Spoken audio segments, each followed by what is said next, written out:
We now head to the NFC North.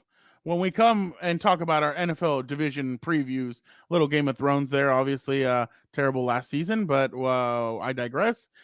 Gilbert, now let's talk about the Minnesota Vikings, who with their head coach in, oh my God, Kevin O'Connell, There they you go. surprised a lot of people. Yeah, I'm like San Diego's own. People are going to get mad at me. That's true, huh?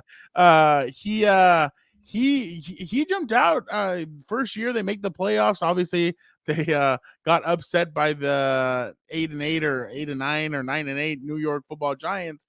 But Gilbert, should the Vikings use a first-round draft pick to replace quarterback to find the eventual replacement of quarterback Kirk Cousins?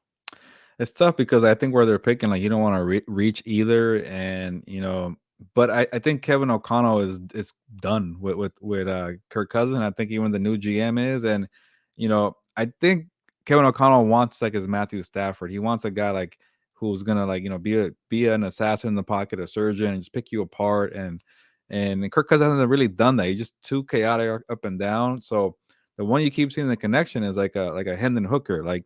If he never got hurt with tore his ACL, like he's a good pocket passer. He's very accurate. He's big. Like maybe doesn't give you a lot of mobility or escape the pocket, or maybe he's another Kirk Cousins. Who knows? But if you want to get your own guy, if Hendon Hooker is there and you want to be patient and say, Kirk Cousins, you got 2023, and after that, ya vete, go get Hendon Hooker. So I don't mind that, but it kind of feels like what they're picking is a little forcer because they did make the playoff last year. So they're in the 20s. I forgot. I should memorize these picks by now. But Hooker is very intriguing for me, and I'm starting to like him more. But I know the whole scheme thing in Tennessee is an issue. Yeah, I think if they're going to select a guy, they need to be patient with him because you're not just going to be able to get rid of Kirk Cousins this season and just be like, okay, bye. No, you're going to have to keep him a year, let this other guy develop. Because obviously we all know how that goes. You're going to need other guys. You're going to need a quarterback to kind of sit and develop. So, but I still think that and the thing is they've seen their limitations with Kirk Cousins. So I feel like that's why they're getting frustrated. They want something new, but the thing is you can't force this. So I think they need to be patient and kind of let the draft fall to them. Now, if somebody like an Anthony Richardson drops out of the top 10, which I'd be surprised, then yeah, maybe jump up and come and grab your guy if that's your guy and go grab him or somebody. Will Levis, if one of those guys drops out of the top 10, then I say go ahead, go up and grab him the way that the Chiefs did a couple of years ago. And I'm not comparing the two quarterbacks, but I'm just saying just like the Chiefs did with Patrick Mahomes a couple of years ago. Gilbert, one of our we love this guy. We love MCDC. We love what the Lions are doing. Should the Lions continue to add pieces to their offense with their two first-round draft picks?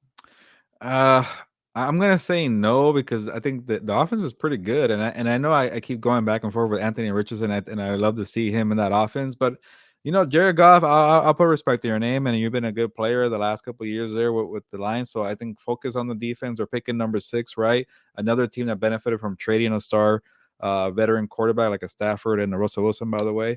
So the weird thing I keep seeing, Fernando, all these draft experts still keep having the Lions taking a cornerback, even though they got a Cam Sutton, a Mosley in free agency, and they just traded Jeff Okudah to the Falcons. What a blunder that was, by the way. He was number 3 in 2020, I think, right? Yes, he was ahead of Justin Herbert and Tua, right? Yeah. So but after 3 years to already get rid of him, that's crazy. Yeah.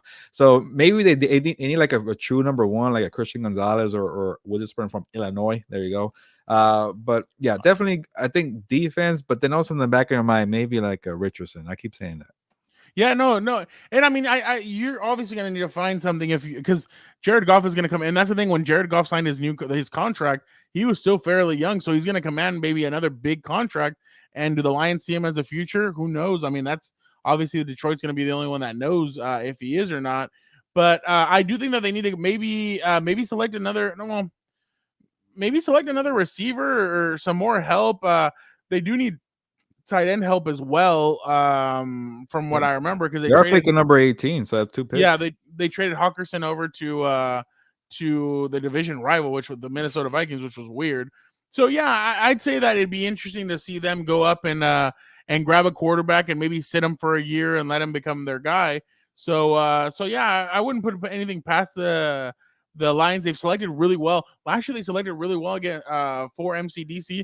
This year I expect them to do another great job, but I wouldn't be surprised if they went quarterback with the first with their to sit behind Goff. Gilbert, Bear Don, do the Bears trade down to get more picks in the draft, or do they go ahead, or what do you think they do with the? Oh my God, are they the third overall pick? The Bears are number 9. Nine. Sorry, Yeah, because they yeah. traded their They first pick traded to the out. Panthers. Yep. You're right. They My bad. went down, and it's tricky because they do have a lot of holes in the roster. This is by far the worst roster last year. Yeah. And to Justin Fields' credit, he made it work with what he has, and I know he still needs to grow as a passer, but you know what? I think sometimes you got to get a good, talented player, and you want to help out, Fields, and even the defense helps you out in a way because your defense is doing well. That helps you out as an offense. But for some reason, I keep going back to like they really like. I think I saw a stat round where like they gave up like 50 sacks and they only got 20 sacks. So like they were really bad on both sides of the trenches. So like if a Jalen Carter falls and you could put aside his whole issues with whatever happened over there, I don't want to get into right now. You want to bet on that, Jalen Carter will definitely help you out. Or you want to really go play it safe like a Peter Skornarski. I'm terrible, friend. How do you say It's Skoronski. Skoronski? He Yeah. can at least be versatile, a safe floor, either outside, inside, and that will benefit Fields no matter what. So I think definitely get a good prospect at number 9. I agree. I think if it just seems like him being from Northwestern, them being in Chicago, I really do think that that'd be a perfect tackle or guard, wherever the hell they want to put him at. But I think he'd be a good addition to their team.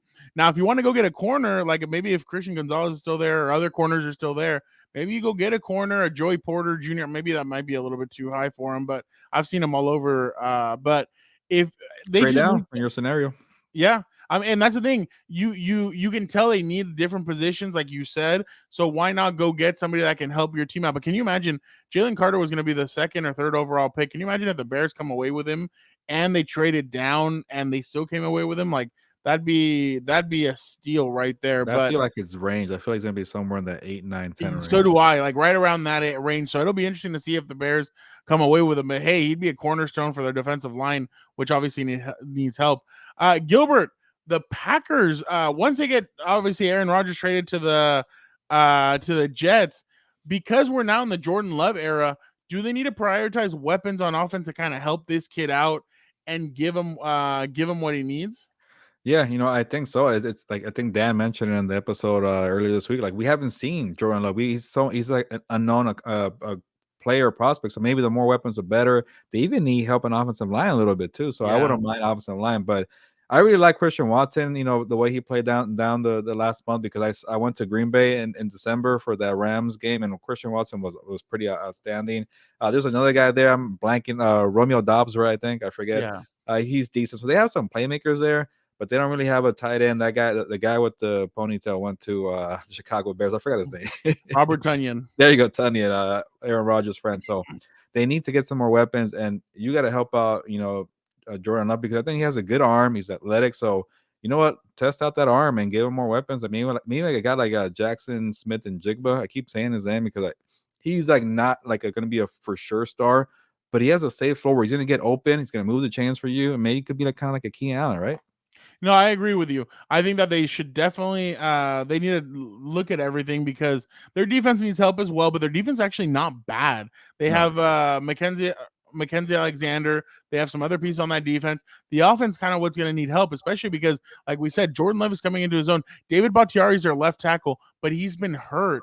He's missed games. So you're going to need to maybe shore up the offensive line. Tight end, like you said, is another position that they need. Receiver. So I could definitely see them go any of these routes, but I definitely think you need to get Jordan Love as many weapons as you can, especially because look at the weapons that Tua has, that Justin Herbert has, and that Jalen Hurts has, and even and Joe Burrow. All those guys have a lot of weapons. It seems like kind of Joe Burrow or Jordan Love is kind of the one that may not have as many weapons as those guys, but I mean that's just me. I wonder where Jordan Love's mind's going through seeing Jalen Hurts get paid, about to see Herbert get paid, Joe Burrow get paid, and he was drafted in the same draft, and he's probably like, I'm really gonna make my first or second, third career start.